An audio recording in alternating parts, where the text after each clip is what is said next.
విడుమొరటోడు అని వాళ్ళు వీళ్ళు ఎన్నెన్ని అన్న పసి పిల్లవాడు నవ్వాడు.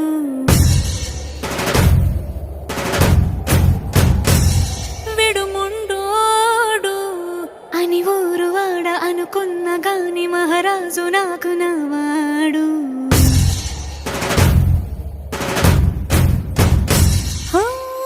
మాట పెడుసైనా మనసులో వెన్న రాయిలా ఉన్నవాడిలోన దేవుడెవరికి తెలుసును నాకన్నా. సూసేకి అగ్గిరవ్వ మాదిరే ఉంటాడు.